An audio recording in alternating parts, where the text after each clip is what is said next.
Okay, welcome everyone to DES 104, Beginning Image Editing. I am your instructor, Shannon McNamara, and I'm very happy to be here with you today. I'm just going to turn on my camera real quick so I can say hello to everyone. All right, hi everyone. So we kind of have a lot to go over today. I always feel like the very first class of the mod is super action-packed because this is, and this one's no different, but it is a little bit different because this is your first design course. So I really want to dig into the course today, go over a whole lot of things that'll be helpful to you. We'll take a look at the graphic arts community so you can see where you need to take that pre-learning assessment if you haven't done that yet. And we're just going to kind of go over all the different things that you'll need to know to get you started in the course. And then I also have a demo that I'm going to do in Photoshop, which is going to help you with your assignment this week. And the videos that are already in there in the readings and videos tab, the first live lectures for each of the weeks, that is going to show you how to do the assessment. So between me and that video, you should, feel a little bit more confident jumping into Photoshop this week. Just a little bit about me. I have been doing graphic design for 20 years now. I have been working in Photoshop for over 20 years. So it is kind of funny, but there are still things in the program where I have to Google things. It's just such a massive program. I feel as though there's almost no way to know absolutely everything about Photoshop unless if you have written the program and you work for Adobe. That's just kind of how it is. So I don't want you to get overwhelmed. This is definitely a beginner course and it's going to be graded as such. If anything, I want you to walk away from this course feeling more confident in Photoshop. Photoshop was actually the very first Adobe program that I ever learned. I learned it in high school back when it was version 2.0. It just so happened that my school got a whole bunch of Mac computers and they had Photoshop on it. And I remember at the time that Photoshop 2.0 was the big upgrade. So it was black and white. It was really boring looking, but to me, that's what got me started in wanting to be a graphic designer, was actually getting into that program. So I hope that you guys kind of feel the same way and you see like the awesome power that that program has and all the different things that you can do with it. And people have their preferences. Some people are not a fan of Photoshop. A lot of graphic designers actually, they're like, it's not really my favorite program. I think that it might be one of my favorite programs. And, it might just be because it was the first one I got into. But anyways, we'll get started. And again, welcome to the course. All right. So as I was saying, again, Photoshop was the very first program I got into. I can't believe it was as long ago as it was, and it really was. It was such a boring program the way it looked when they first started. It's definitely come a long way. So here's our agenda for today. We're going to go over some welcome and introductions. I'm going to look at the announcements. We're going to talk about Adobe, the pre-learning assessment, the Creative Suite. We're going to take a look at the course and then some Photoshop tools, and then I'm going to do a little demo for assignment 1. So here are my telephone hours, and they're kind of loose telephone hours, Monday through Thursday, 9 a.m. Mountain Time to 4 p.m. Mountain Time. But email is probably my best point of contact just because, I always have my phone on me, but sometimes I might be somewhere where I can't answer it or I might be on the other line. So, I always have email on my phone as well. You can text me if you would like to.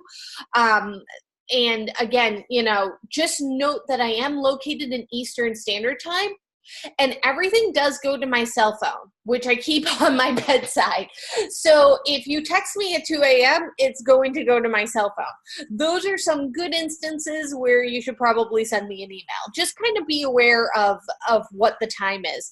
I tend to get up early and I tend to go to bed early. I have a 1-year-old. I have a whole lot going on. So I definitely always have my phone on me, and I try to be very quick to reply. But again, just, if it is late at night, I do ask that you would send me an email instead of sending me a text or a phone call.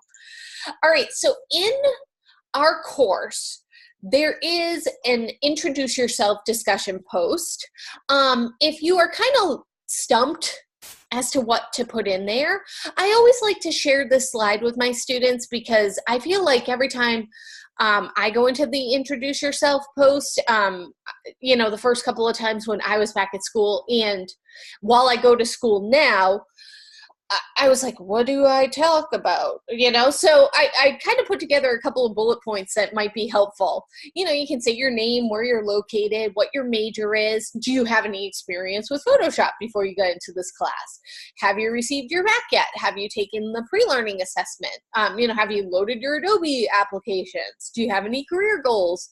Those are kind of some good icebreakers where you can talk amongst yourselves and say hello to your fellow students. I finished up my degree online. When I first started going to school, online college wasn't even a thing, but we didn't even have the internet. But, when I ended up finishing up college for the second time around, I went online, and sometimes it can be a little bit lonely, where you're kind of all by yourself doing school and everybody's kind of all by themselves doing school. So I find that it's great to really get to know people in your classes, because especially now where you're all starting out together, you're going to find that you're going to see the same names and the same faces over and over again. And, last year, I had a group of students who were all graduating at the same time. They always seemed to be in the same courses together at the same time. And they had really, developed a bond amongst each other, and they had a great plan that they were from all over the country, but when they graduated, they were going to find a central location and actually meet up for the first time in person, the whole group of them. And I thought that was so cool. And they had study groups together and just had really developed a bond with each other going through the program together. And I was like, that is so awesome. So this is a great course to kind of start to buddy up and become friends with your fellow students. All right, so let's talk a little bit about due dates in the course. You have assignments and assessments each week, and those are due by Saturday for full credit. If your work is going to be late, please communicate with me, because this is going to save you missed points. The school policy is that there can be a 20% deduction, so starting off with a B, if your work is submitted late. And, some people think that that's harsh. However, graphic design is an extremely deadline-driven industry. So we're trying to teach you now, how those deadlines work and how they can affect you in your career. But all you have to do, if your work is going to be late, is send me an email, send me a text, and just say, hey, you know what? I ran into some difficulties this week. My work is going to be late. I don't think I'm going to make the Saturday deadline. And, try to give me a new deadline of when you think you can get the work in. And you know what? I'm definitely going to be open to working with you. I just need to know what's going on. So that's kind of, that's how I run my courses. Each instructor is different, but I feel if you are reaching out to me, I'm definitely going to work with you. I'll say this every single week: the week 4 assignments cannot be turned in late. The course will turn into a pumpkin. It will lock you out, and it will not let you upload. So if anything happens in week 4 where you are trying to upload, something went wrong in Canvas, maybe your file was too large, you're not exactly sure what happened, send me an email immediately with your file so I have it first thing in the morning on Sunday. I usually get up very early to grade on Sundays.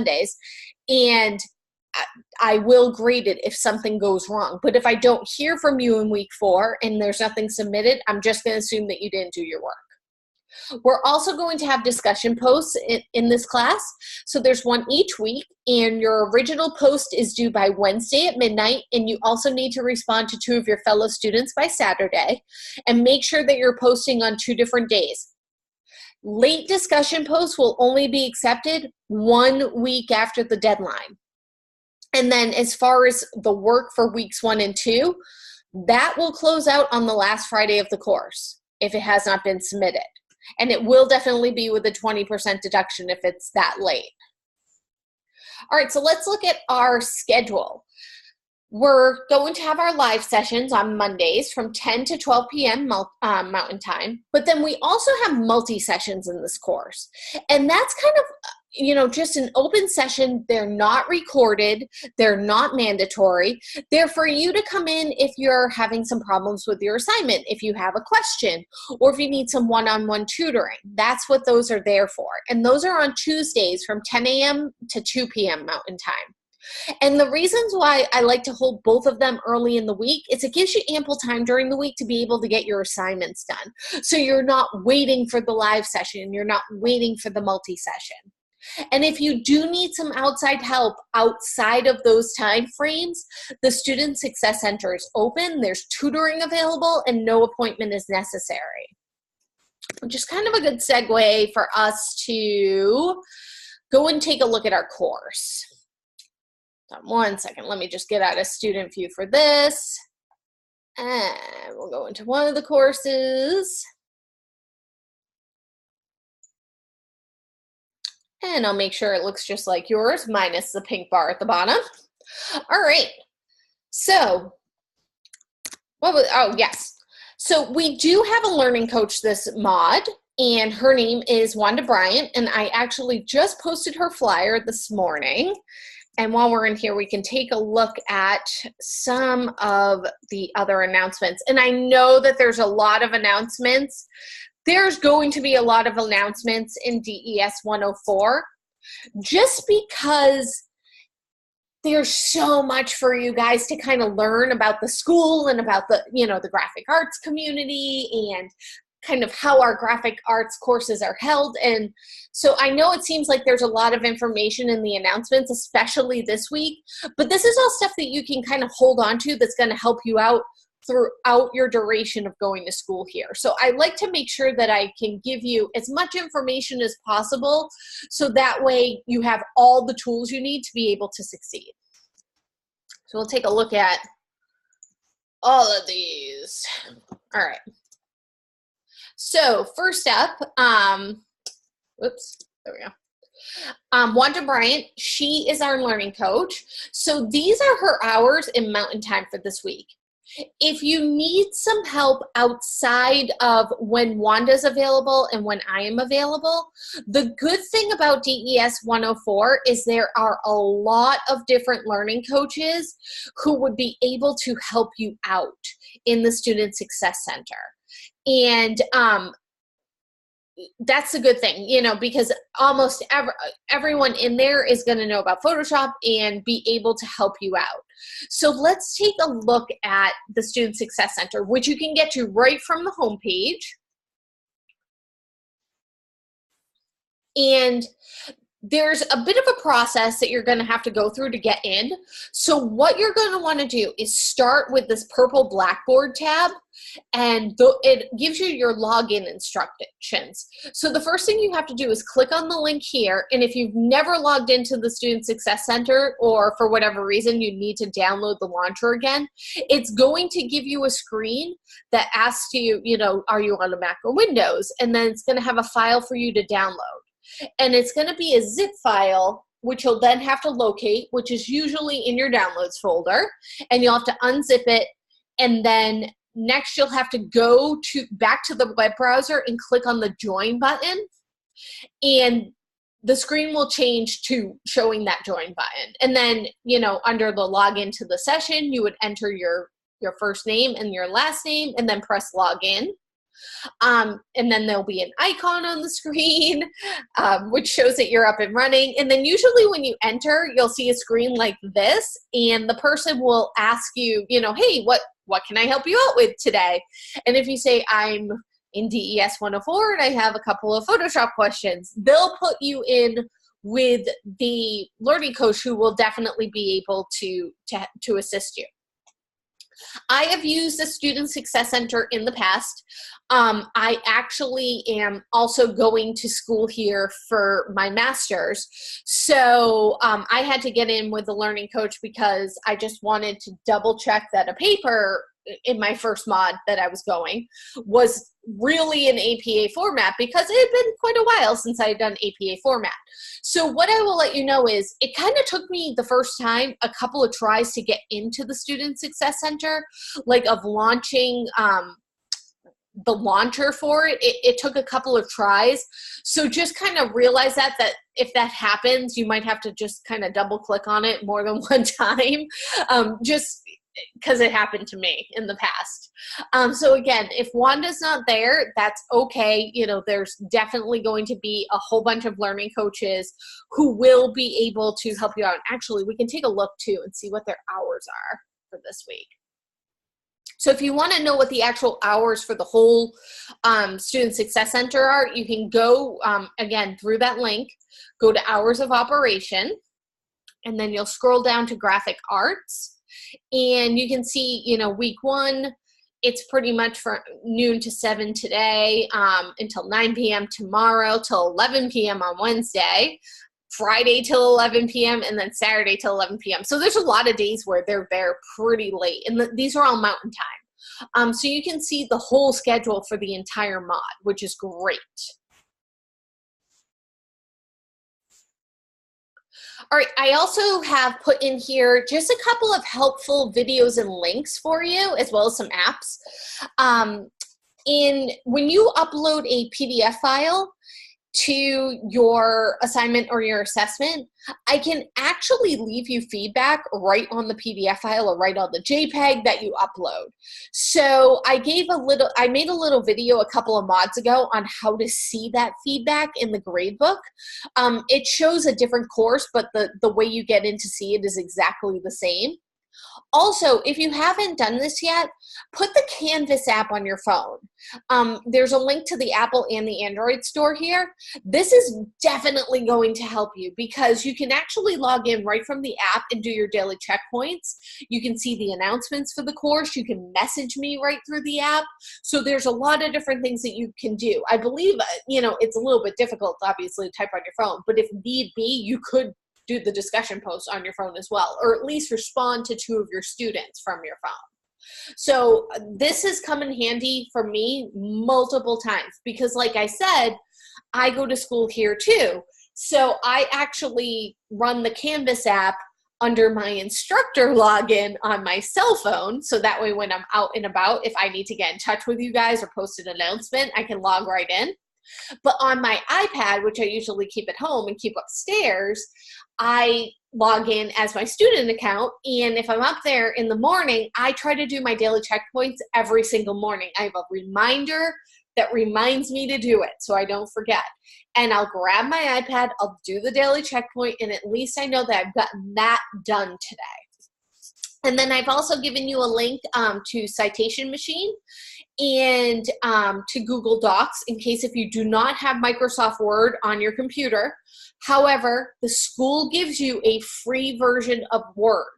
So I can show you also how to get into that. If you go into the Shark, right into Shark, I always have a hard time finding it. So what I like to do is just go to the sitemap and scroll down to installing Microsoft Office 365 and just click on that. And there's a little video that shows you what to do, but it gives you all of the information for everything that you need right here for installing 365 on your computer. So again, just another resource that you can take advantage of, which is awesome. All right, so again, we need Adobe in order to do our coursework because we're learning Photoshop. So order to get that, there's a couple of steps that you need to go through. The first thing that you need to do is you need to make sure that you have taken that pre-learning assessment in the graphic arts community. And I'll show you exactly how to get in there. And then after you take the assessment, you need to respond to the email that you had from Sean, which says, hey, you got to take the pre-learning assessment, and let him know that you took it. Your grade that you get on it does not matter. It's more the fact that you took it. So don't be scared. It doesn't have anything to do with your GPA. Don't be scared, if you don't pass it, if you don't get a good grade. It's just for us to know that you took the assessment. And then what he will do is he manually has to give you access to Adobe. So because he has to do this, think of how many students are in our class. This mod, I think we have 30. I'm teaching 2 sections, and I have about 70 students total. And I think that there are either 3 or 4 sections of DES 104 this month. So he has to manually send out emails to all of you guys. So just kind of give him a minute. He's doing it as fast as he can. The Monday the first Monday of the mod is always crazy. But again, you can read over this announcement. It's right in the announcements tab. Also, this is fun for you guys if you haven't already. We have a graphic arts Facebook group, and it's a closed group, which is good. So you have to request to join it, but you can also feel comfortable posting in there because it's only other Independence University graphic arts students. So I gave you guys a link to it right here if that's something that you think you might be into. All right, this one's important as well. File management. I know it's not like the most interesting topic on the face of the planet, but this will save your behind in the long run if you start this now. File management is so crucial in graphic design, I can't even begin to explain. But not just in school, but when you're in business, if you are working for an employer, so many different ways that you need to have, your files under control. Each mod, you should really have a designated folder for that mod, and then a designated folder for the course that you are taking. And then inside of that, a folder for each week, because you're going to be doing revisions on things. Things are going to have similar naming conventions over time. So you want to make sure that you know how to find the things that you are looking for. So this is an example of what it can look like. And this is exactly how I set up mine. You can see here are all my mods for this year. 1, 2, 3, 4, 5, 6. We're in mod 10. My DES 104, I have each of my weeks. When I go into week 1, I have my discussions, assignment, my announcements to you guys. Your submissions will go in there. So I have to keep myself just as organized. And actually, I do it for my classes as well. Here's my mod 10. I'm taking MBA 620 this month. Here's week 1. I'm going to put my assessment, my assignment, my discussion, and I've got it all, that's what I'm going to do for each week, is set it up that way. So that way I can go in and I know exactly where my files are when I need to submit it. So I definitely practice what I preach. All right. Here is a YouTube video that you guys can watch on your own on the graphic arts, the GAC, we sometimes call it the GAC community, a little orientation. So it goes over the Adobe CC install information, the pre-learning assessment, and a lot of other really helpful resources that you can find in there. So if you're not familiar yet with the graphic arts community, this video will really help you out to show you some of those resources. And we're going to take a look at the graphic arts community in here too. And then here's another video that shows you how to embed an image into your discussion post, because there's going to be times during this mod where you're going to need to do that. So again, a lot of the things, you might not need to do it this week, but you can at least find the information on how to do it in the announcements. And then this is just my little welcome to you. You guys can read that. And you can also read over your the recipes for success and how to get some Mac and Adobe help. Again, a couple more videos for you. And, oh, whoops, I must have either opened that twice or I posted it twice. So, which lets you know it's clearly important if I didn't want to forget it. And then, like I said, I'm holding our multi-session on Tuesday. However, you can go into any teacher's multi-session if you need help. So this is the schedule for Mod 10. We'll take a look real quick. And you can see the blocks of times, and everything is in Mountain Time. So Christina Fosbrink, she has Tuesday at 9 a.m. Here I am at 10 a.m. and at noon. Sarah Moss has one at 11:30 a.m. April Bliss has one at 7:30 p.m. on Wednesday. Sarah also has one at 12:30 p.m. on Wednesday, and then Thursday, Allison Wright has one. Carly has one at 5 p.m. and Jason Merrill, which poor Jason, his name's been spelled wrong for the last couple of mods in here. He has one at 12:30 p.m. and then Pia has one at 4 p.m. So again, if you need to get in with a different, anyone can help you out. You can definitely go in. And if you do need some Adobe help, Sean has Adobe help every Friday from 10 to 12 Mountain Time. So you're pretty much covered almost every day of the week. And then these are my tips for a successful week 1. Don't forget about the readings and videos. Extremely important. And I want to point those out. They're right in the readings and video tab. So you have a pre-recorded lecture that is part of your live sessions as well. I do one live session live, and then there are pre-recorded lectures each week.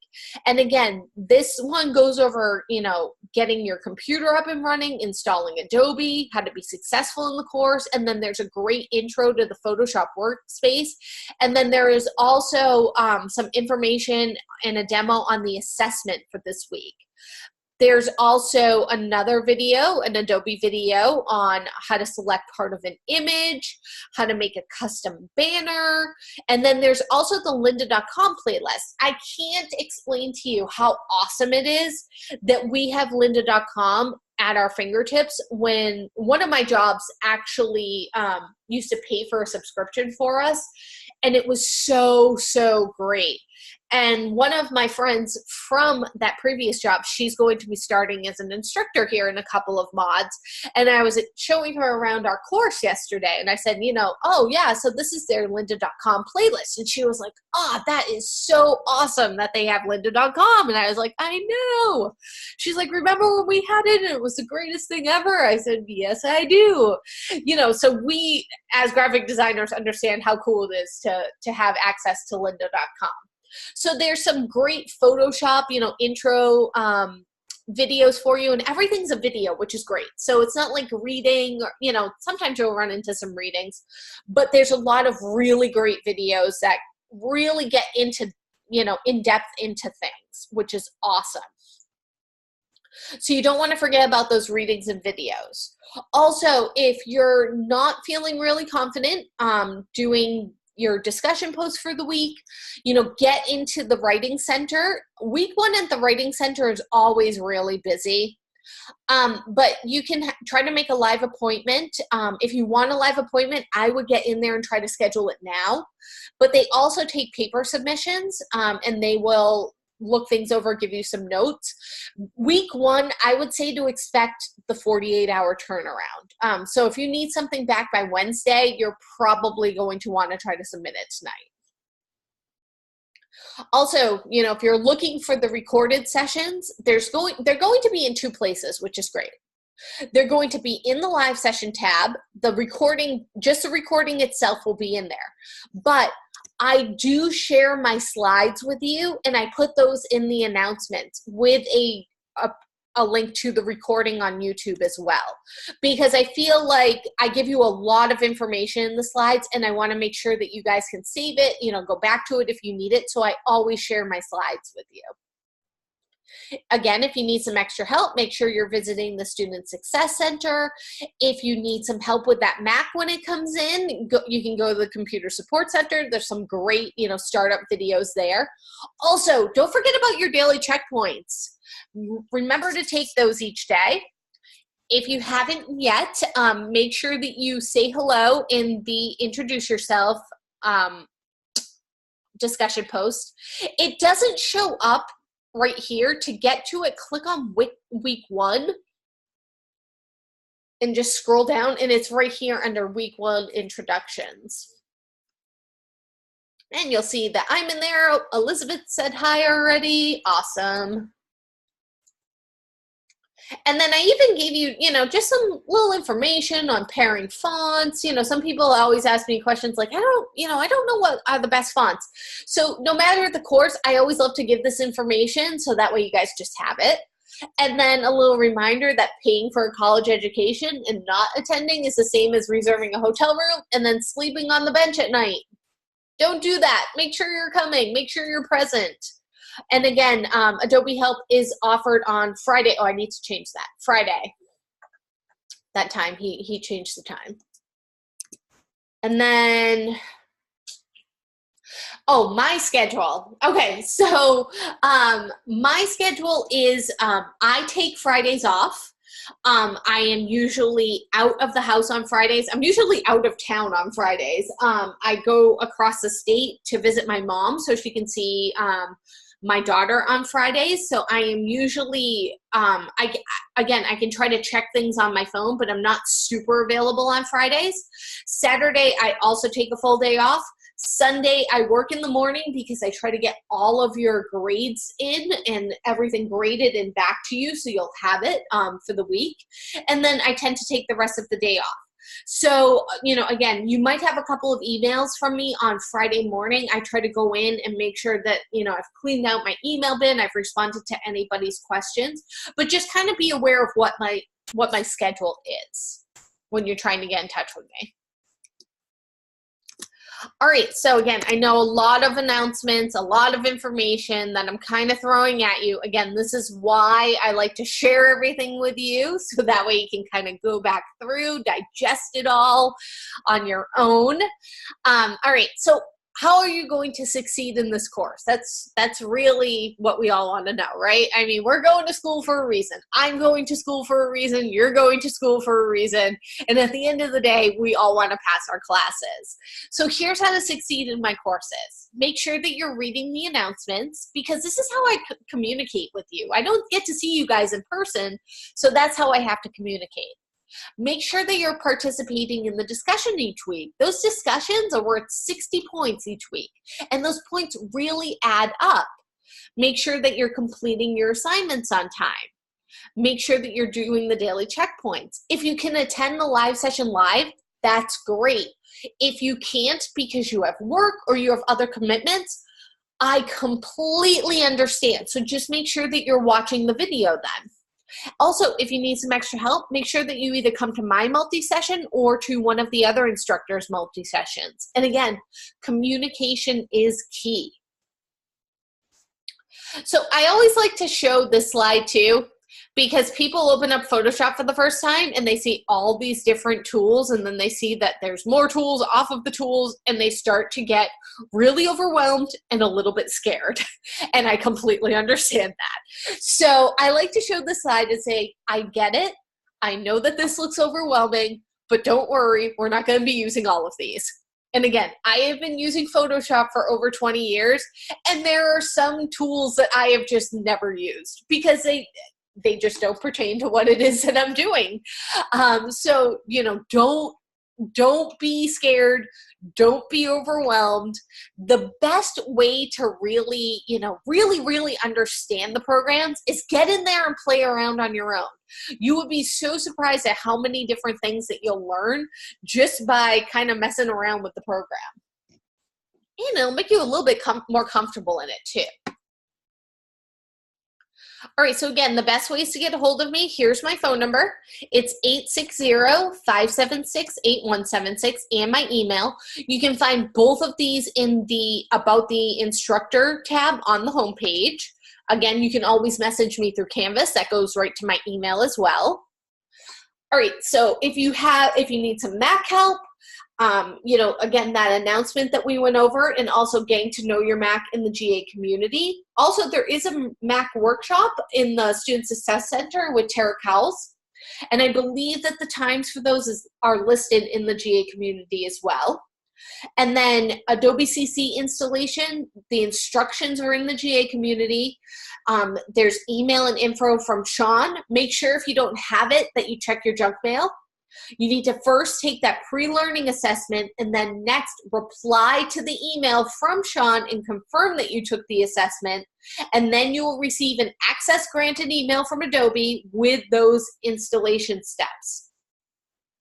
And as far as an Adobe backup plan, what that means is, what if something happens to your computer?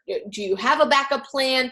Do you know how you would be able in the future to get your work done? These are the different things that you really do need to think about. And this is the email that you should have from Sean, or something that looks pretty similar to it. Making sure to read it in its entirety. You're going to be starting your first design course. Number one, go to this link and select your program and take the pre-learning assessment. If you've already done that, go to step 2 and reply to this email once step 1 is complete, and I'll reply with the information you need to install Adobe. And then it says, please be aware Adobe information will not be sent automatically. Everything is done by me by hand, so please be patient in waiting for my reply. I try to get the info out to you as soon as possible, but I am human. Also, you won't hear from me over the weekend. I will reply to your message when I get back in the office on Monday morning. So again, just kind of think of how many emails he probably has to go through. If you haven't gotten that email yet, don't fret, it's coming. And this is a good time to take a look at the graphic arts community. So let me get over there.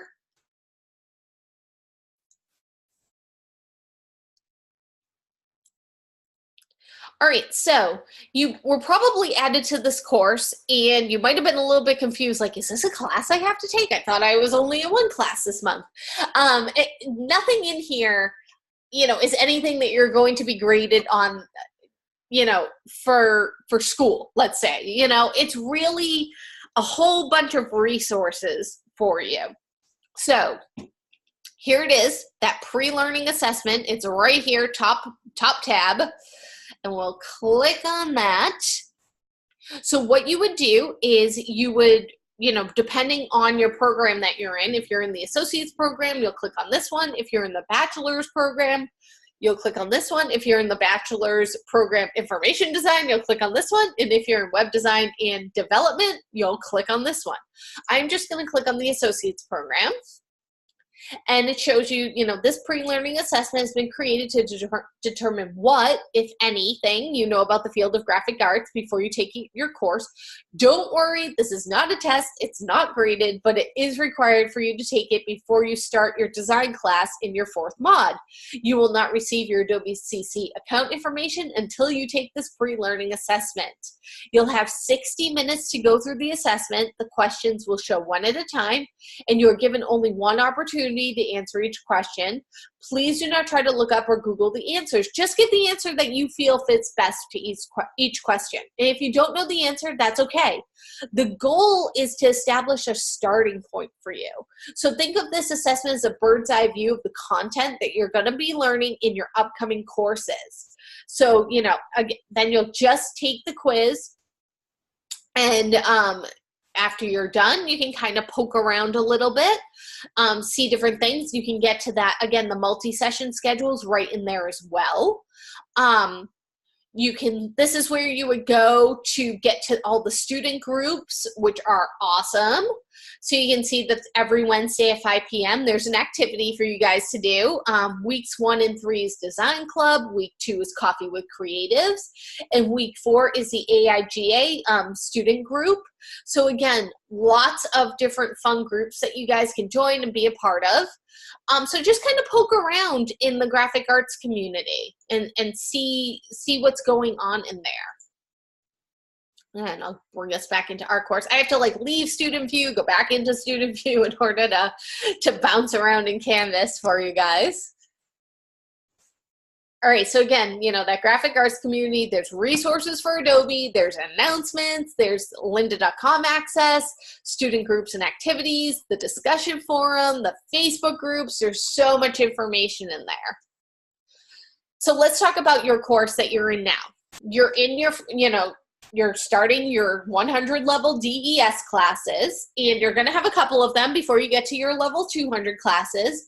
So there's going to be 4 hours of lecture a week. You're going to want to make sure that you're watching the lecture recordings that were in those readings and videos for week 1. The lecture recordings also show up in the live session tab. It's the very first video in there. There's also additional videos from Adobe and lynda.com. Make sure that you're practicing this outside of the class. You know, make sure that you utilize the helpful resources we have, the multi-sessions, the Student Success Center, your learning coaches. Try to find your own resources on YouTube. When I was going to school, we didn't have live sessions, which kind of stunk, you know, the first time that I went online. So I ended up using YouTube for a lot of my resources. And I think that's the first time I really got into using YouTube was when I was in school. Use a second screen to follow along with the demos. So if you still have your tablet from school, watch the live session on your tablet, and then you can work along on your computer. It really makes it a lot easier. Be patient. I know it's so hard to say because sometimes I'm not either, but make friends with your software. Try to play around with your software.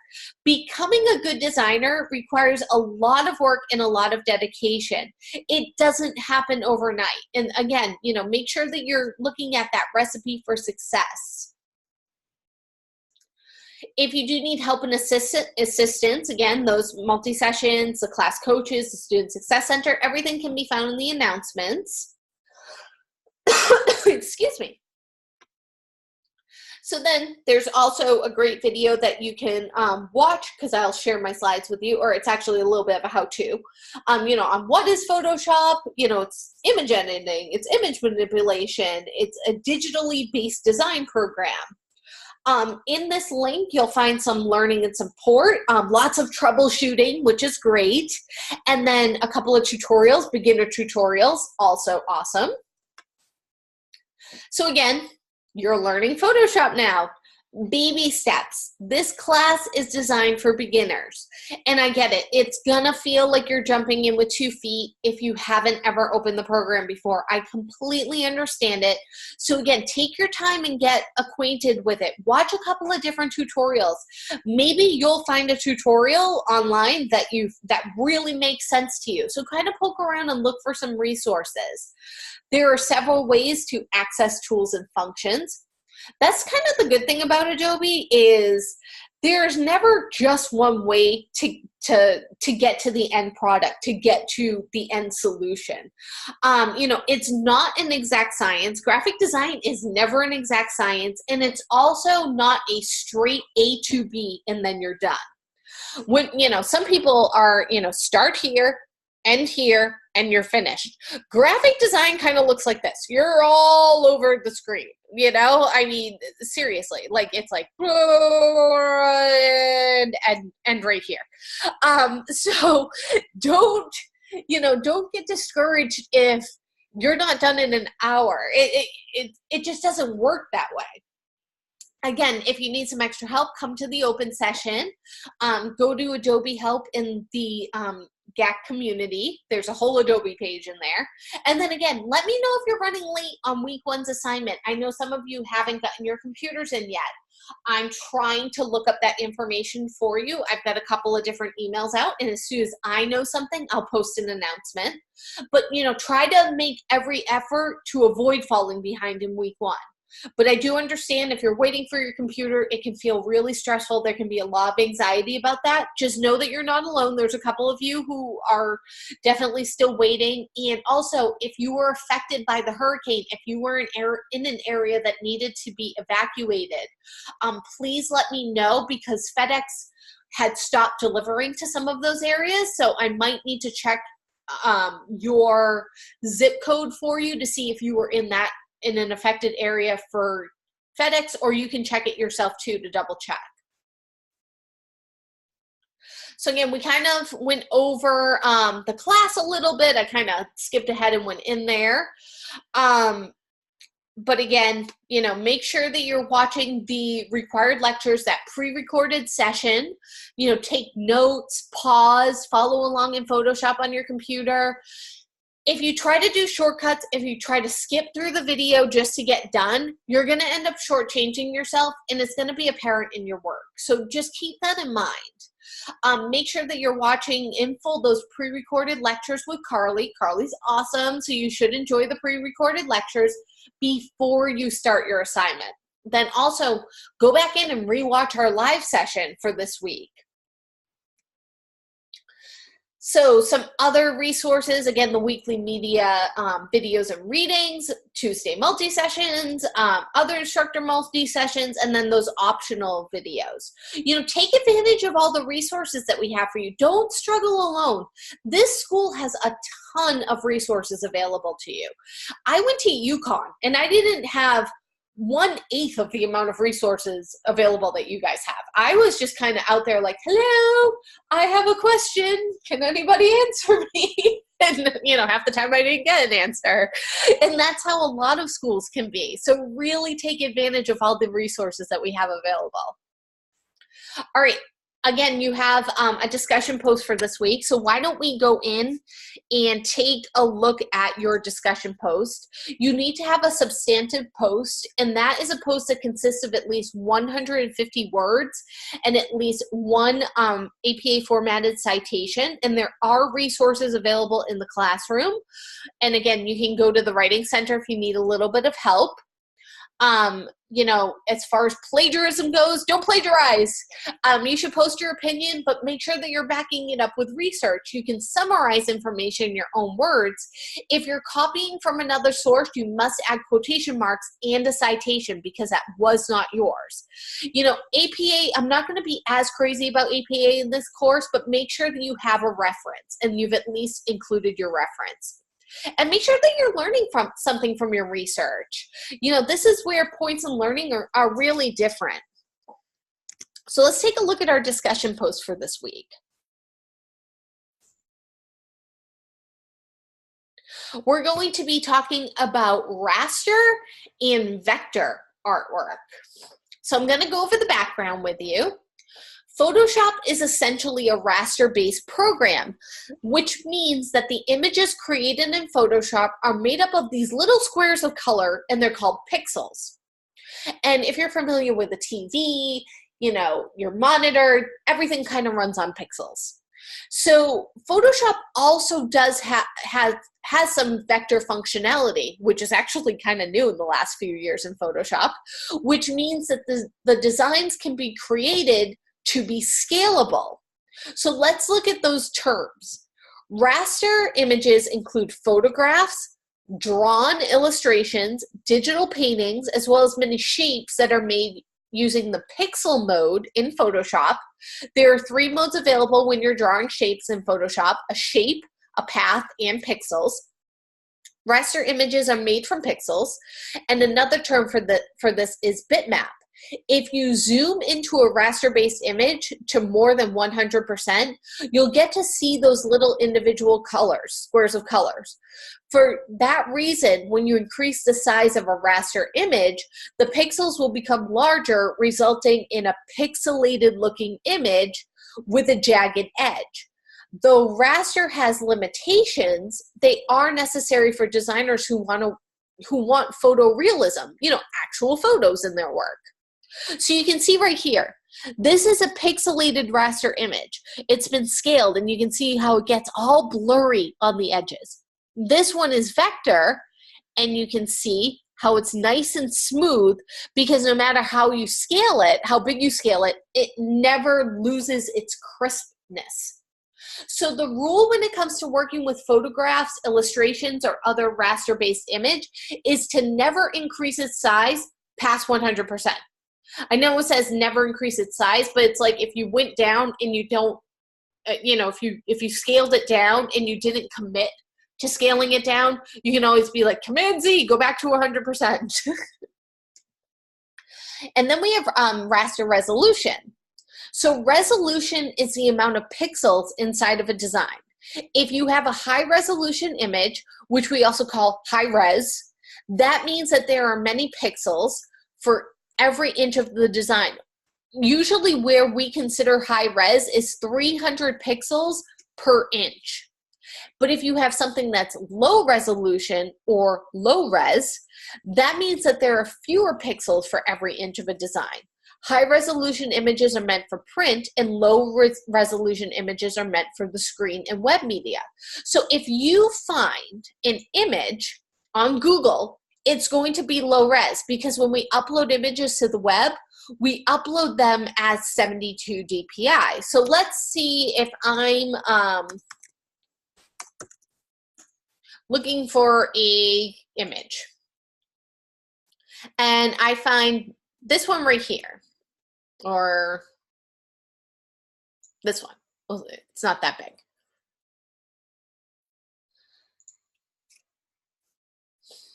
Oh, Google changed the way that they did things. All right, open in a new tab. Open image in a new tab. Here we go. All right.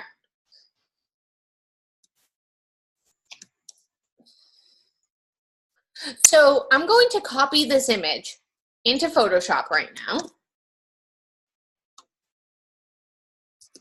And you'll notice I've started up Photoshop. I did a new document. And the good thing is I copied this.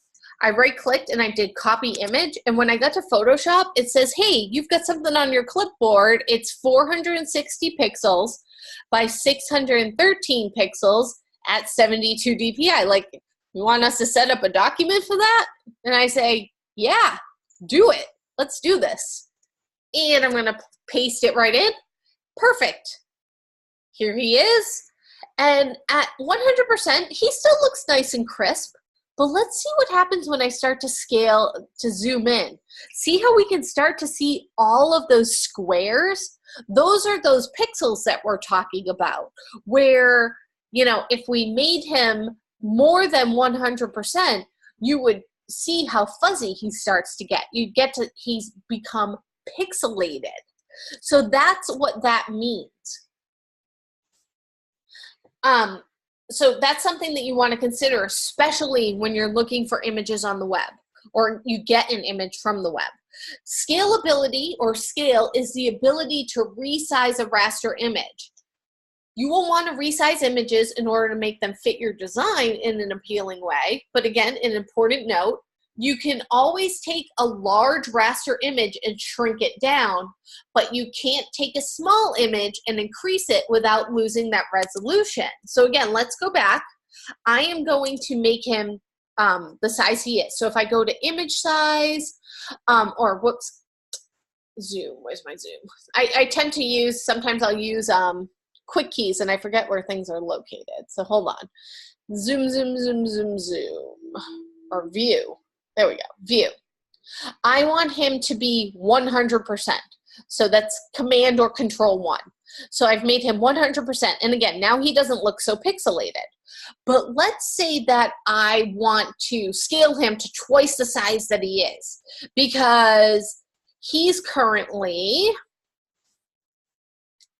6.3 inches by 8.5 inches at 72 dpi. But let's say that I want to make him 12 inches by 15 inches at 72 dpi. So I need to tell Photoshop, like, hey, I want to resample this. Let's see what happens. Let's see if he starts to get pixelated. And he does. I can see it right in here. See how he's starting to get really fuzzy? He's lost all of his crispness because he wasn't made that size. I can't go up. So let me go to my history, and the history panel is great. And this is kind of a demo, not really like kind of a quick demo of Photoshop, but I'm going to get a little bit more in depth when I show you the assignment. But if you open up the history panel, which all your panels are located under Window, you can step back, and again, I can change my view to be 100%, and I brought him back to his original size, and he's gone to being at least a little bit crisper than he was. So again, that's where that scale comes in. Let's say that I wanted to make him smaller though. So I went to image size, and I want him to be 3 inches. Well, guess what? I can make him 3 inches, and he didn't get, he didn't get fuzzy when I made him 3 inches. But I can't go back up. I can't say image size, go back to 6, because Photoshop remembers that he was 3 inches. I would have to use the history panel to go back. Because if I scaled him back up, I've already taken those pixels out as far as Photoshop is concerned, and I can't add those pixels back in. So again, it's kind of I feel like eventually they're probably going to fix that some way, but it's been 20 years and they haven't fixed it yet, so who knows. All right, so that's that raster resolution. However, we also have vector tools in Photoshop, which include the pen and some custom shape tools. And if you use those tools, you can actually create shapes that can be increased or decreased in size without losing your quality or appearance of pixelation, because the image is now vector. And vector images, it's kind of hard to explain, but they're based on a mathematical calculation to create shapes using lines, curves, points, nodes. It's a whole lot of terms that even I have a hard time wrapping my brain around. All I know is vector equals scaling and you don't lose resolution. It's kind of like, that's where my brain stops on understanding this, And we do a lot of that stuff usually in Illustrator, but now we can do it in Photoshop as well.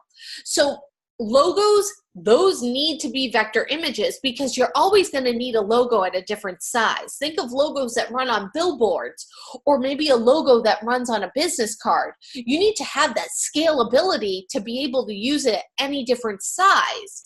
So you would want to use the pen tool to try to create something like that. So let's go back in, and I can show you an example.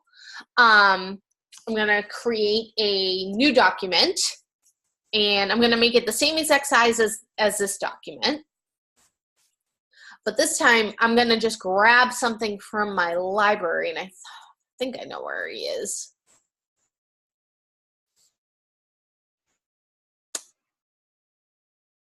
And here we go. This guy looks familiar, right?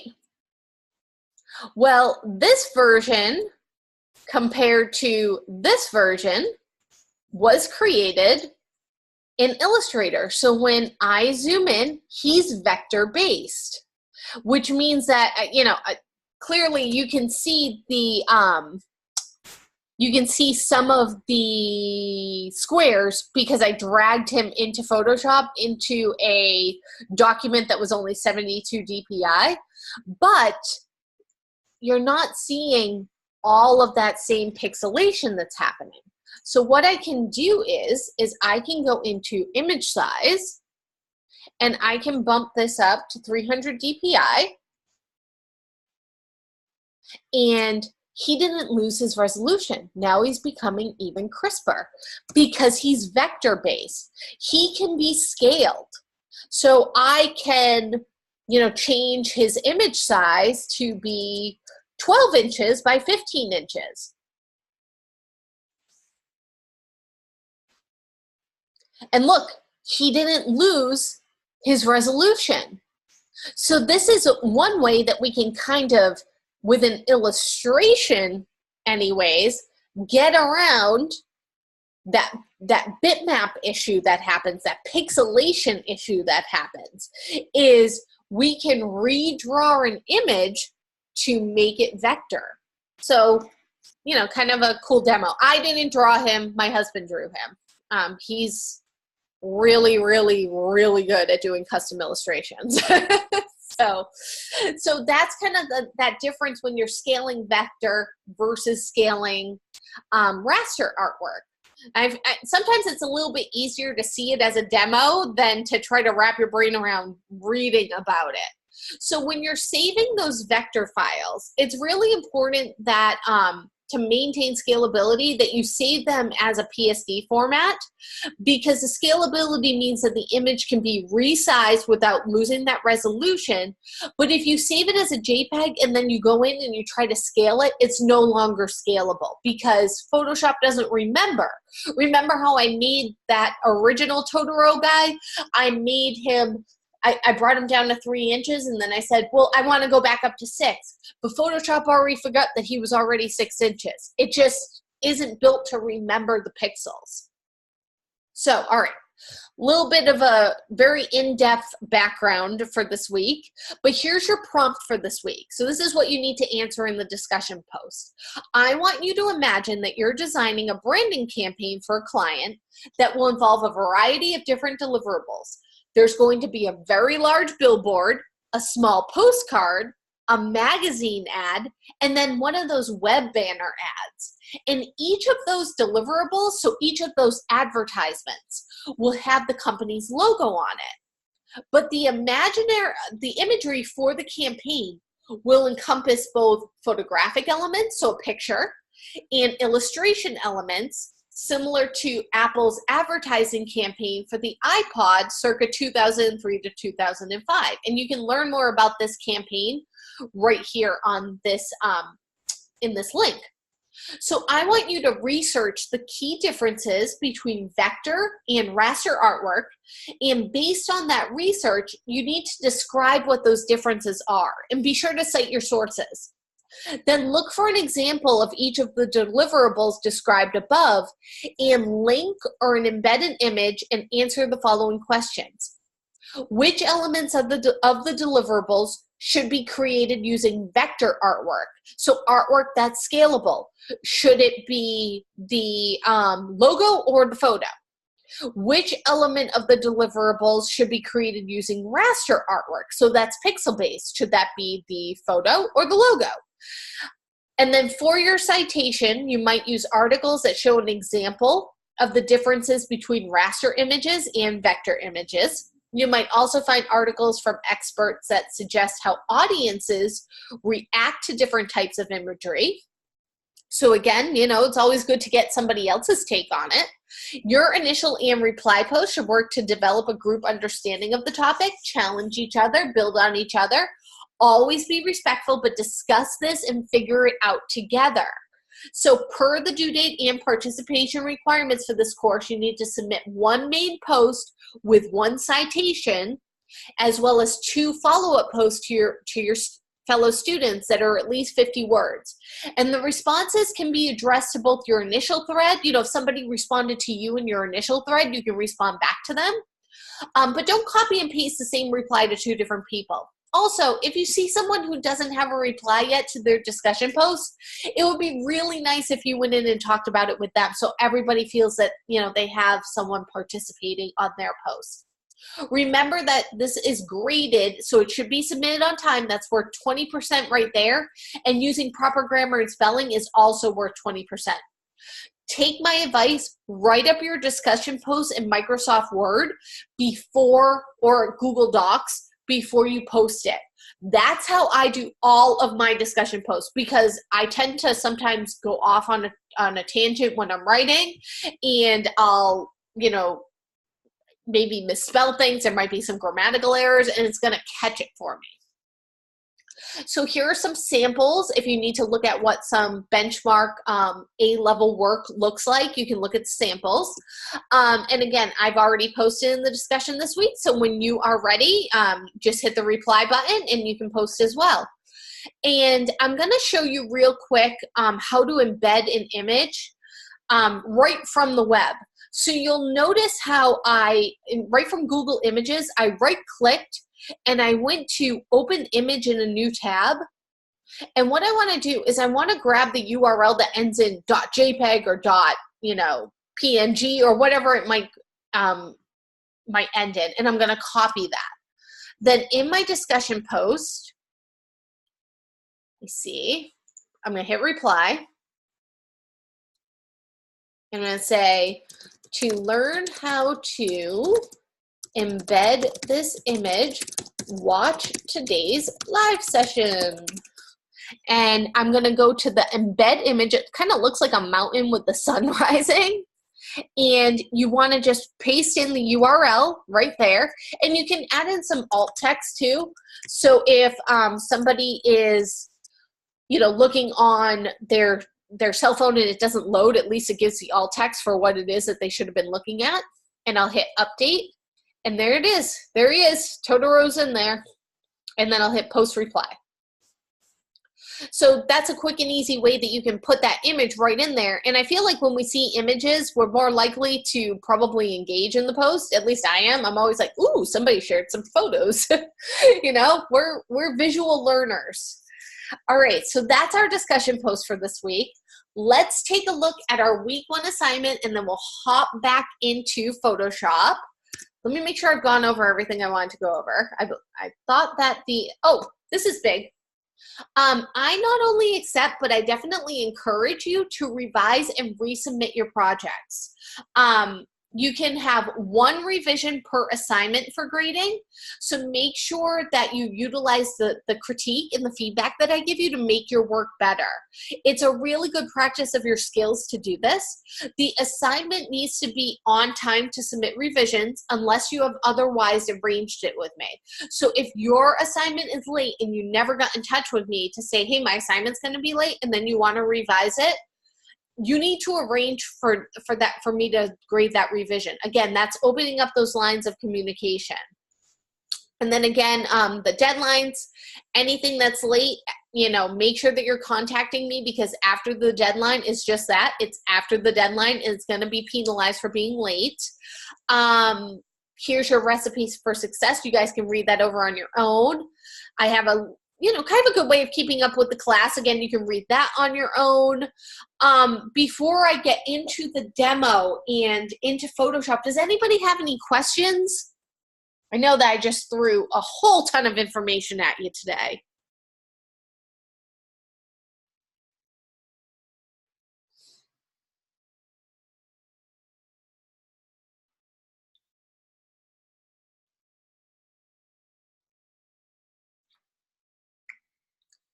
Okay, all right, great.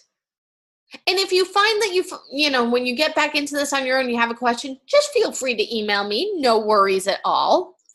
All right, so let's look at our assignment for this week. We're going to make a desktop wallpaper, which I'm sure all of you have a wallpaper in some form or another on your computer. I don't even know what my computer has right now. Let's look. I think I think it's very boring. It's like one of the basic ones. Although it's very springy and we're about to go into fall. So I think I'm going to need to change my desktop wallpaper. But this is what we're talking about when we talk about desktop wallpaper. So why is this relevant?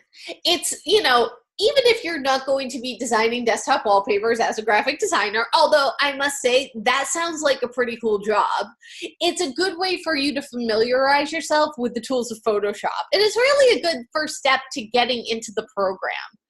So here's our background for this week. There are a number of ways to create a design in Photoshop. The brush tool, the gradient tool, the paint bucket tool, the pen tool, the shape tool, and there's a great link for each of these to be able to read up on these tools.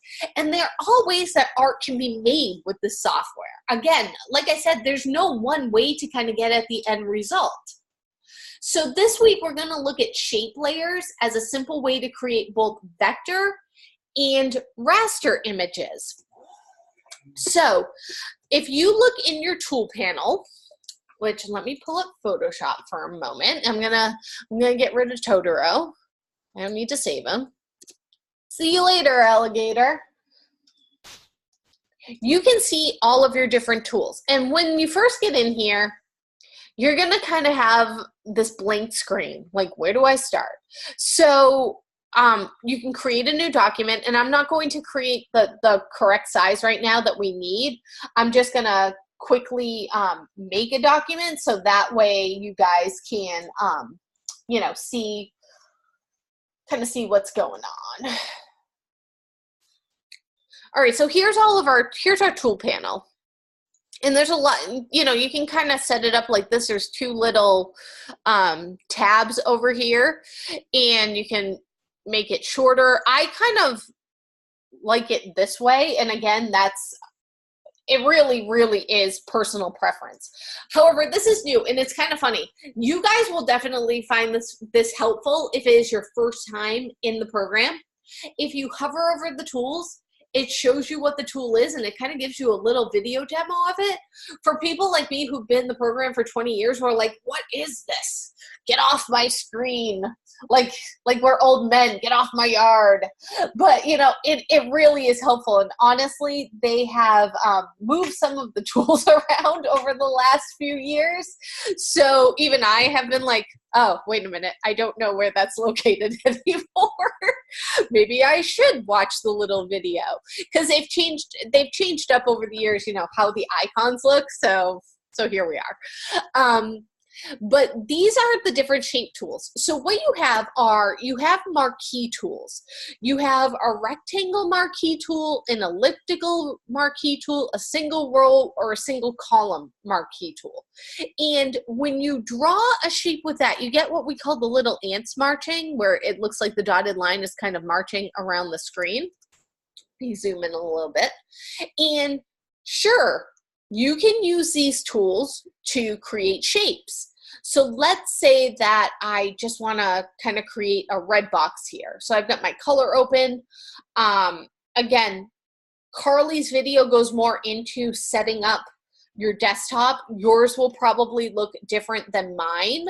And the reason I say that is because I tend to move all of my my panels around, my tools around, and usually I have a million things open. Not today, luckily. But she'll go over, you know, setting up your desktop and setting it up to look the way that you want it to look and things like that. So it's okay if yours doesn't look exactly like mine. Her video goes more into that. But again, I just wanted to, so I have this red square, let's say. So I am going to, I always forget where they put the paint dropper. Speaking of which, the bucket tool, they moved it. It used to be on its own. And I was in here yesterday. I was like, where's the bucket tool? Eraser. And it was in a weird spot that I didn't realize that they would have put it in. Nope. Nope. Nope, it's not gonna be in there. Like, you would think it was in with the brush tool. Alas, it is not. Oh, here it is. All right, it's in with the gradient tool. I'm like, why is it in there? But hey, I didn't rate the rewrite of Photoshop. The paint bucket tool back in my day used to be down here. So if I click in this square that I just drew with the paint bucket tool, it's going to paint the inside of the square red, which is great. And I can deselect it by going to select, deselect, and now you can see on my layer, it's on my background layer, and it's just a square. So if I want to resize that, I'm gonna run into those pixelation issues. So let me go up into transform. Where are you? And actually, this is a good time to kind of show. So file, that's where, you know, all of your save as are going to be. If you need to export something, which we're probably not going to need to do. If you need to import something, again, we're probably not going to need to do. Print, you know, you can print through there. Edit is randomly enough where you would fill something with a color. And that's kind of helpful to know. So if you don't want to use it, remember how I was saying there's kind of two or three different ways that you can do something. If I wanted to draw another rectangle and fill it with red, I could actually go to Edit, Fill, and say my foreground color, which is this color, the color in front, and hit OK, and that'll also fill it with red. So again, kind of two different ways that you can get to something. You can change your transform, that's what I was looking for. So you can scale something, rotate, skew, distort, warp, rotate, all different transform things. So let's say that I want to do edit, transform, scale on this marquee selection. As I start to scale it though, it's going to start to get a little bit fuzzy. It's not so bad right here because I only filled it with one color, but it's not truly a scalable object when I use my marquee tools. So I need to use a different tool. That's where these custom shape tools come in. So, found in your tool panel, the shape layers include the ellipsis tool, the rectangle tool, the polygon tool, the line tool, and the custom shape tool. So those are located down here. And when you click, you'll get all of the different options. So you have rectangle tool, and you can see where it might be confusing the first time that you get in.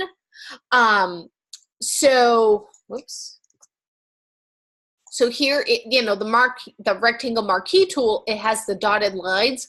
The rectangle tool has a solid line. That's how you can tell the difference. Let me make a new layer. I'm just gonna delete everything. Whoops. Off of this layer.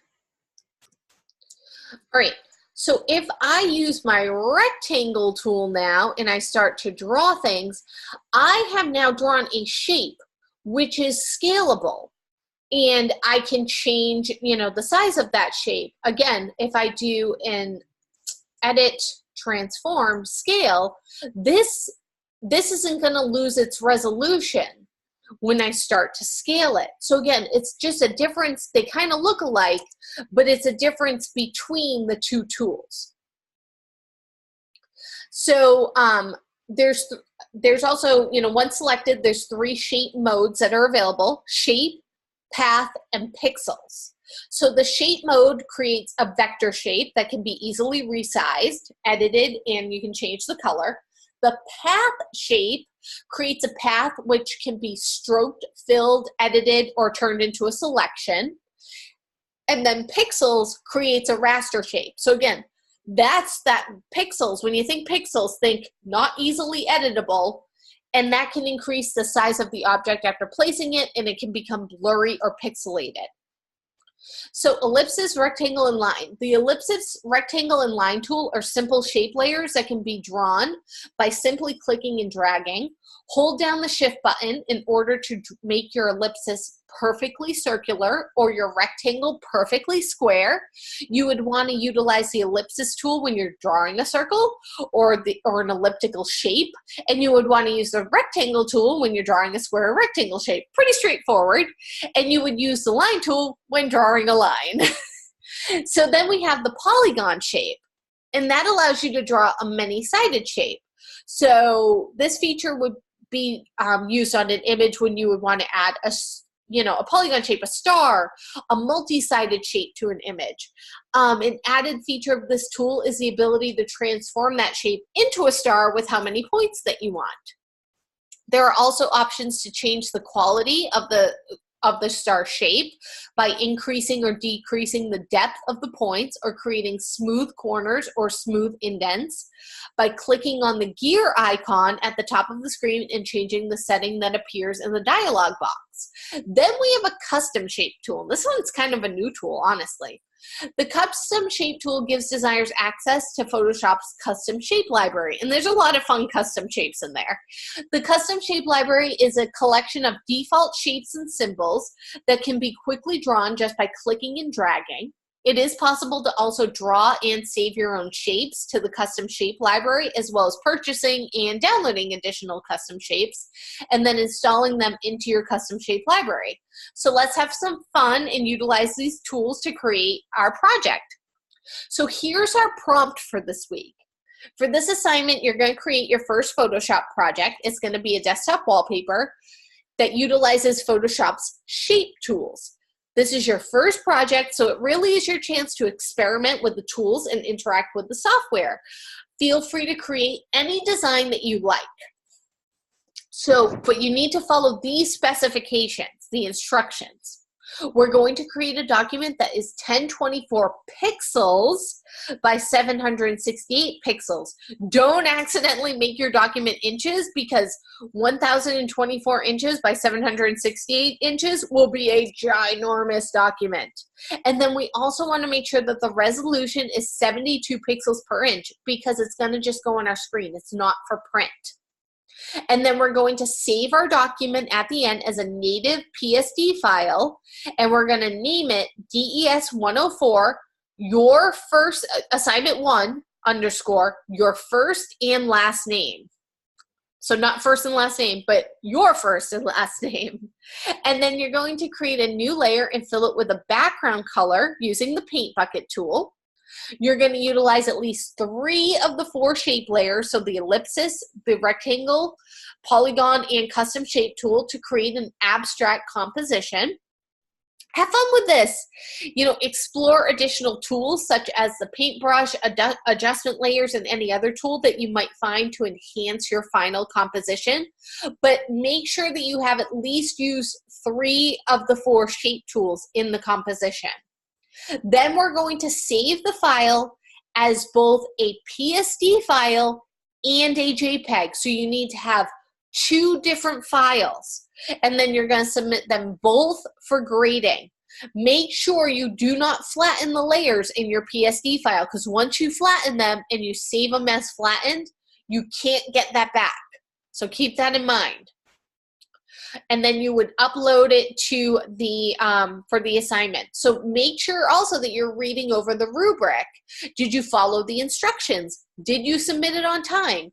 Does your assignment meet the required file naming and the file type? So excellent, satisfactory, unsatisfactory. Did you make the document the correct size and the correct resolution? Did you use at least 3 of the shape layer tools to create an abstract composition? Did you utilize all the tools taught for this assignment in a creative way? So you're still gonna, you know, you can't just put 3 shapes and call it a day. You need to have some creativity. There needs to be something going on with your design. So let's go and let's build this together. All right, I'm going to close this out. I don't need to save it. And I'm going to start from the beginning. I'm going to create a new document with my Create New button. And this is how I like to do things. So I make sure I don't mess up. I like to copy the numbers right in. So 1024, I'm set at pixels. Make sure you're set at pixels. 1024 by 768, and I'm at 72 dpi. You should be at RGB color value, and you can make your background white, black, background color, transparent, whichever one you want. I'm going to leave it at white. And then I'm going to create new. And you'll notice that it's set up as landscape, not portrait, because I want it to be wider than it is tall. Here we go. And again, I've got my layers palette open. You can find your layers under window. All of your different palettes can be found under window. So I'm going to open up my layers. I'm going to open up, I have color open. I have swatches open. And I'm going to make sure I have my history open.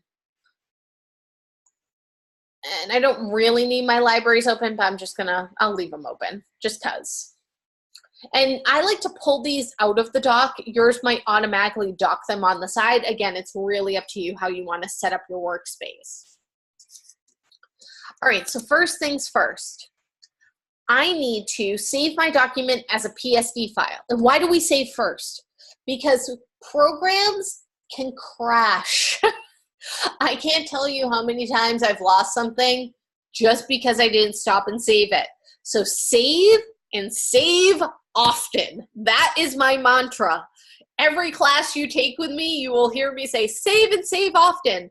Every class you take with me, you will probably watch at some point something crash on me and me lose or potentially lose what I was working on had I not saved it. Because especially when I'm doing my live sessions, my computer's trying to do so many different things right now. It's running Zoom in the background. It's running Photoshop. These are all big programs. So you want to make sure that you save and saved often. So I'm going to copy the naming convention. I'm going to go back into Photoshop and I'm going to do a file save as. And this is, again, we're setting up those folders first. I like to drag my folders right into my sidebar, into my favorites. So I'm going to go to Mod 10, DES 104, Week 1. This is my assignment, and I'm going to copy that in. And you want to make sure right here under Format that it says Photoshop. So make sure you've defaulted to Photoshop there. I'm going to change first and last name to my first initial because my name would be really long otherwise. I'm going to put S. McNamara. And hit save. All right, so I can see right up here where it's DES 104, assignment 1, S. McNamara, that it's saved. And I wanna, let me move this out of the way a bit. Because I'm gonna show you a little trick to see if you've saved something. But we need to do something first. Next, I'm gonna create a new layer and fill it with a background color using the paint bucket tool. So here's my layers palette, and you'll see that it's kind of defaulted to one layer, my background layer. To make a new layer, it's actually this icon right here that looks like a fresh page of paper with the bottom corner kind of folded up, you know, the way that you would never do for a book if you borrowed somebody's book. And I'm going to click on that. It's going to create a new layer, and it's going to name it Layer 1. And when you're working in Photoshop, it's good to get into the habit right away of naming your layers for what they are, because you can, I've had projects where I have hundreds and hundreds of layers, and if I didn't name them and everything was named layer 1 through 100, it would be really confusing to try to see that little tiny icon, you know, see what's going on in that layer. So to rename it, click on or double click on where it says the word layer 1 and rename it. I'm going to call this background color. I can't name it background because this one's already called background. I'm just going to call it background color, and I'll hit enter. And now I always know that that's that layer that I colored the background. And I actually want my background color to be black, which I have right here as my background color, but it's not my foreground color, which to use my paint bucket tool, which is what it tells me to do, if I clicked here, if I click on my paint bucket tool, which again is in with your gradient tool, it's going to make it red. It's not going to make it the black. And I want to go back. To go back again, either in the history channel, go back up to the, you know, to the one before it, or the right, you can go right to the beginning. Or you can hit Command or Control Z. That's undo. So that's one undo. You can go forward back to something, which was my paint bucket, or again, Command Z. So one way around this is I can hit these two arrows that say switch foreground and background color. Now I've got the black there. Again, or I can do my edit fill and fill it with black and hit OK. So again, couple of different ways to get the same, to end up at the same place, basically. All right, so I've created a new layer and I filled it with the paint bucket tool.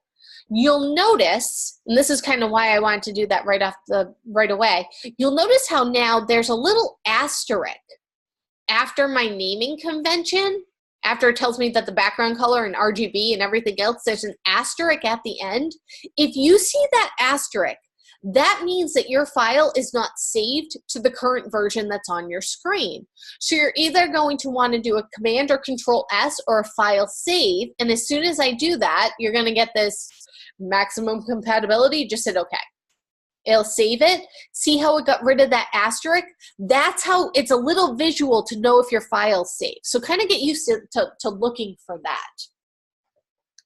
All right, so then the next thing I need to do is I need to utilize at least 3 of my 4 shape layer tools, the ellipsis, rectangle, polygon, or the custom shape tool.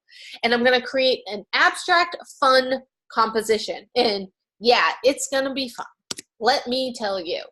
So I could either decide to start, doing things right on this layer, but again, I wanna keep myself organized. So I am going to make a new layer, and I'm gonna name this one rectangle tool, because I'm gonna use that tool first. And over here in my color, and I also have swatches, maybe I want some, actually, maybe I want some bright red to go over that black right here. And I'm gonna go down to my tools and to my rectangle tool. And I'm gonna draw, holding down Shift, because I want my rectangle to be nice and proportional. I'm gonna start to draw, and you can see how it's making this nice proportional rectangle. I'm gonna see how close I can get to 2 inches. I'm a little bit off, which is fine. But right up here, once I've drawn that shape, it's a shape, it's not a path, it's not pixels. I can change the fill by clicking on the little fill icon.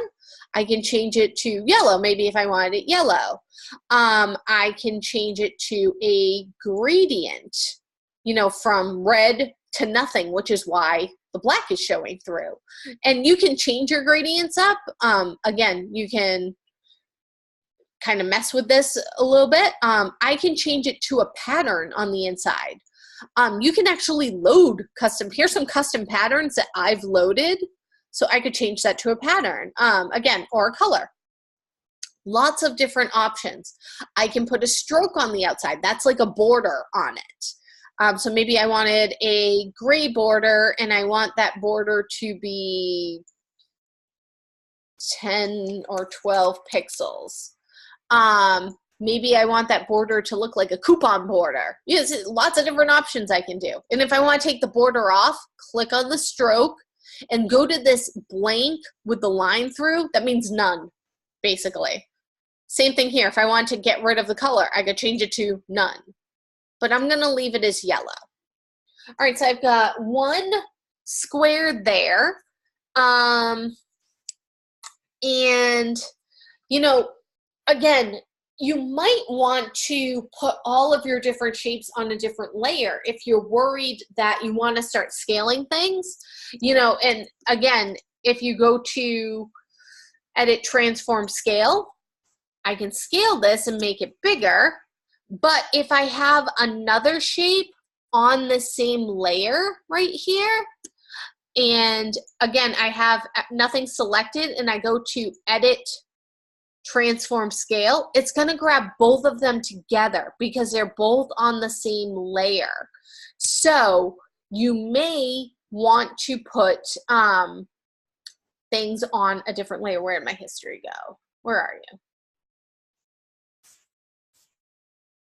I don't know why it's not leaving that open for me. There we go. Oh, here we go. Pull it out. All right. So I'll go back up a step. And I'm gonna make, maybe I can name this yellow square. And then I'll make another one right here. Maybe I'll make that one red. And I'll name that red square. And then make another one. And maybe this one, I want to be blue. I'll name that one blue square. And let's say I want to make these lined up a little bit because they're not exactly lined up very well. I can zoom in, which here's my magnifying tool. Like microphone begins with an M. There we go. And start to zoom in. Your Zoom, I should probably, let me go back a second. I've already fixed this on my end.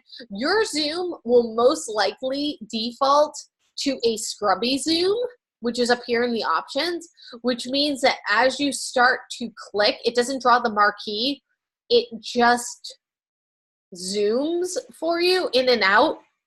Some people like that. I am not some people. It drives me absolutely batty. So I turn off my scrubby zoom because I like to click and point and see, you know, exactly where I want to zoom into. It just makes my life a little bit easier. So again, it's really up to you. You know, everything how you want to set your stuff up really is up to you. I'm gonna put this over in this panel. There we go. Close that out a little. So there's a couple of different ways that you can line things up. Where you have your rulers right here, you can actually start to click and drag down a ruler and kind of drop it into place. And then, you know, maybe you want to move the other items. And there's also a ruler. I just gotta move this guy out of the way a little bit. Here we go. There's also a ruler over here. So maybe I want to drag that and click on my blue square layer and then move him over. And then maybe drag one. If you go to the layer that you're on, it'll help you align it to the bottom of an item. I was originally on the blue square layer, so it didn't want to drop that ruler to the end of the yellow box until I went to the yellow square layer, and then I can move it back up. Then move him up. But you can also select, by holding down shift, you can select multiple layers, and then it's gonna pull up this alignment up here. So let's say that, here, select a layer. Let's say that my red square was over here, but I wanna align it to my yellow square. I can hold down either shift or command to select the two of them together, and I can hit the up to align to the top edges first. That aligns them there. And then I'll just kind of click off, and then I can click on the red square again and select the blue square at the same time, and I can align it to the left edges. So kind of two different ways to do something, but get it the same result. And then to go back to fit everything in the screen, there's two ways to do that. You can do view, 100%, 200%, or fit on screen. I like fit on screen, but that's also either command or control 0, depending if you're on a Mac or a PC. So I have my squares here. So I have 3 squares here, but I need to use some other shapes as well. But I kind of want to keep my squares together. You know, like I don't want all of these layers just all over the place. Again, what I can do is select all 3 layers, and right here I can click on this folder icon, and I can put these 3 layers into a group. And it's going to default and name it group 1, but I can double click and I'm going to name it rectangles. And again, it keeps things, I open it, here's all my rectangles. It keeps things nice and organized for me. So I'm going to make a new layer, and I'm going to name this ellipses 1. I'm going to make a nice circle. Zoom out a little. Command plus and minus zooms you in and out, or control, command or control, plus or minus zooms you in or out too. So a lot of the same kind of quick keys that you might have used in different programs, they might do the same exact thing in Photoshop. I'm gonna try to find you guys a quick guide to Photoshop quick keys, and I'll post that for you. Just little things that, again, are gonna make your life so much easier. All right, so again, I'm gonna hold down shift because I wanna make sure that I have a nice and perfectly symmetrical circle. But you know what? I don't want my circle to be right on top of my squares. So I'm gonna give myself a little bit of a buffer. So I'm gonna draw or bring down a guide and make sure it's right on the edge of that yellow square. So I'm going to select the yellow square, go back to my move tool, which was right here, and kind of make sure it bumps itself right up. And then I got to make sure I go back to the correct layer. Make sure you're working on the right layer, and I'll select my tool again. So now I'm going to hold down Shift, and I'm going to make a circle that's about the same size as my square. But I want this to be maybe this pink color. And I'm going to make another layer, and I'll name this one Ellipses 2. And I'll make, ooh, I made that a little bit wrong size. See, I went right to this line, and I should have gone to this line. So I'm going to drop a ruler. Whoops. Again, make sure it's lined up with my yellow square. Go back to my ellipses, and I can go to, whoops, I gotta get zoom. Zoom's all over my screen. I'm gonna move that. I need to go to Edit, Transform, and I wanna go to Scale, and it's gonna give me these bounding boxes. I'm gonna hold down Shift, and I'll scale that up. And right up here, I can lock my proportions to make sure that it stays, 95.99% width by 95.99% height. Again, if keeping it consistent is important. And then I'll hit Enter to make sure that I enact that change. So perfect. All right, so maybe for this ellipses, I want to make it the same exact size as this blue square right here. What I can do is again, I can drag a ruler over, and I'm gonna build this one on top of here, and then I'll just move it down where I want it to be. So I'm gonna grab my ellipses tool. I'm gonna start at the corner of this guide, hold down Shift, and it'll kind of snap to that guide for me, which is perfect. And then I can move him down. And notice how it gives me that pink line, because Photoshop is like, hey, we think that you want to probably line this up to the bottom of this shape, which I do. So perfect, I'm just going to let go. And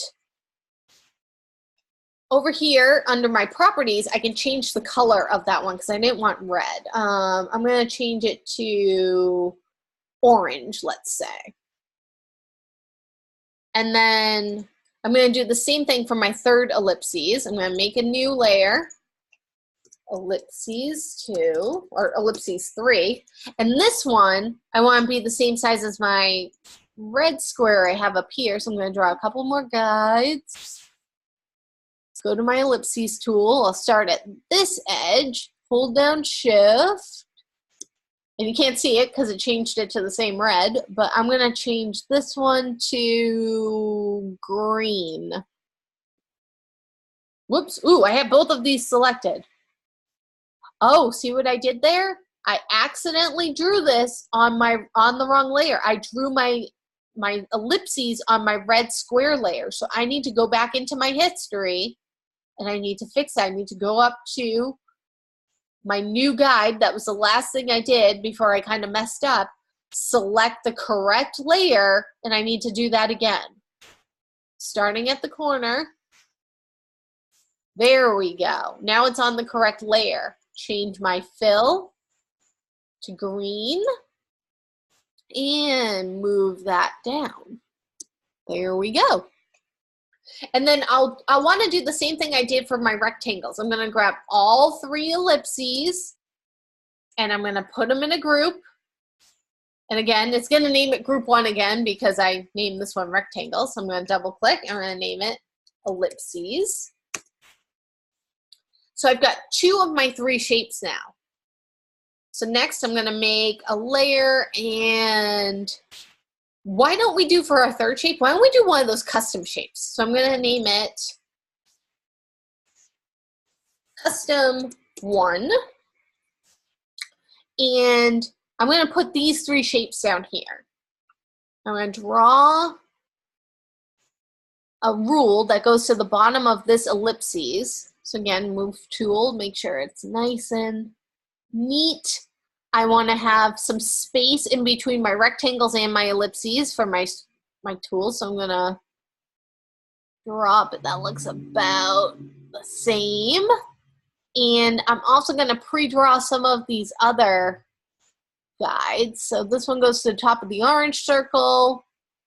And then this one will go to the bottom of the green circle, but I'm probably going to have to build it on top of one of these to get my width correct. And I'll close this back up so I don't accidentally work in the wrong layer. And let's go down to the custom shape tool. So up here where you see the shape, it kind of defaults to the first one, which is this arrow. But you can see how there's a whole bunch of fun shapes up here, which is cool. And so maybe I'm going to do some paw prints for my custom shape. So I want to start at this, right here at this edge, and I'm going to start to drag. I'm holding down shift and let go, and I get my first paw, and I'm going to make him white.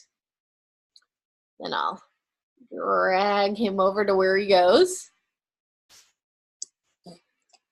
And I don't have a ton of room to do the same size, so maybe what I'll do is I'll make some smaller ones and sprinkle them up here. So again, my shape tool, I'm going to make a new layer. I'm going to name this Custom 2 and start on top of here, get him the same size. And I'll drag him over here.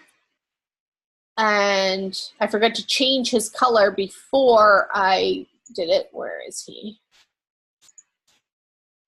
So you can double click and pick a different color. You can, I don't know why he isn't showing the properties that I want him to show. Why he's showing up as a mask. But that's okay. Double click, you can change his color in here. So maybe I'll make him kind of an electric green color or something. I'll say okay. And then maybe I want another one the same exact size as this, but I don't feel like redrawing it. So what I can do is I can drag this layer down on top of the new piece of paper and let go, and it makes a copy of it where I can then just move him over and rename him 3. Maybe I'll kind of put them like this. And let's say that I want to move both of these over at the same time. I can select both layers with my move tool. Move my paws over here. And voila, I am done. I'm going to save this. And I probably should have been saving it more times than I was saving while I was working. I was just kind of in the groove of showing you all the different tools. So here we go. You know, afterwards, you can do fun things like you can, you know, select and, you know, maybe put some filters on things, like maybe add some noise, add some dust and scratches. That's kind of a fun one. It's going to want to convert it to a smart object to do that, or to rasterize it. I would choose to convert it to a smart object if you're going to do something like that. That still gives you the scalability. Remember, raster, it's no longer scalable. And then you can preview what's going on. Ugh, gotta find them. I don't know if this would be a good effect or not. Sometimes some of the effects don't really work. That one didn't really work. I thought it might work. It would work better if it was rasterized, but we don't want to rasterize something. But again, you can, you know, for this one, if I wanted to change the color, I'm going to double click. Maybe I want him to be purple. I don't think I used purple yet. There we go. And save. All right, so I have now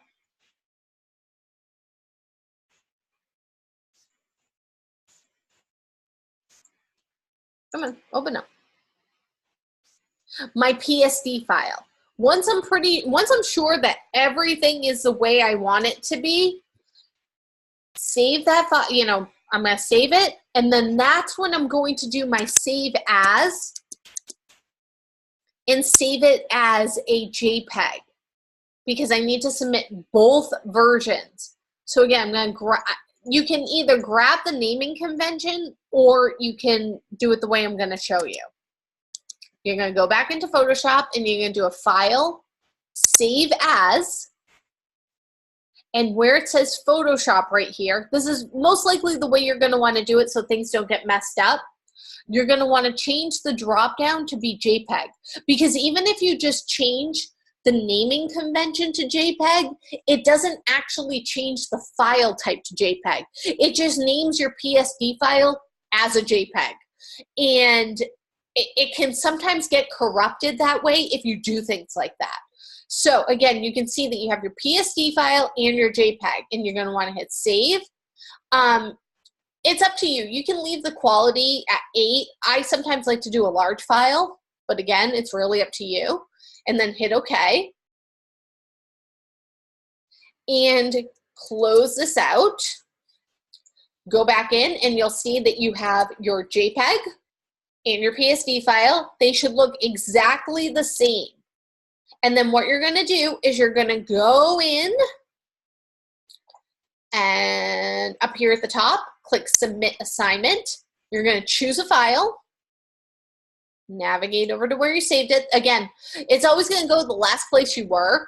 So this is where those naming conventions come into play, because you have to find your files now to submit them. And if everything is in your downloads folder and you have a million things in there, it's super easy to submit the wrong file. Whoops. Or to go to the wrong folder. There we go. So I'm going to select the JPEG first, and I'll hit open. And then I'm going to click to add another file, and I'm going to choose, and I'm going to click the PSD file. And then I will submit the assignment. It's going to take a minute because, again, I'm doing so many different things at once. And here it is. And then you can double check, you know, you'll get this check mark saying it's been submitted, yay! No comments yet. But you can go into your gradebook afterwards and just double check that things are there. Whoops, grades.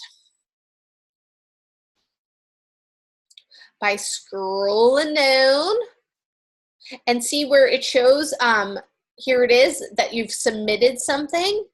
You can kind of click on it and it'll show that it's been submitted.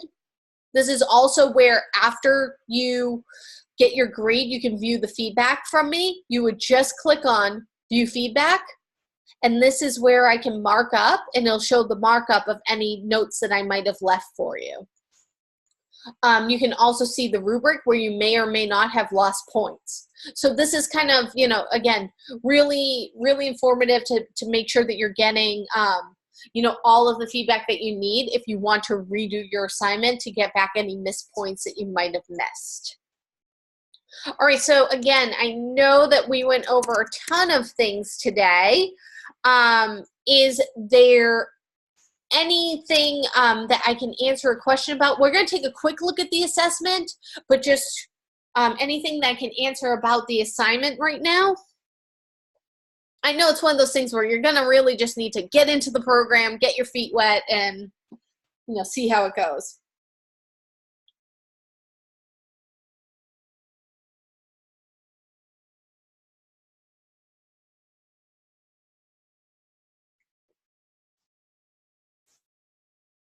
All right, so if there's no questions, we'll take a quick look at the week 1 assessment, which is on digital coloring.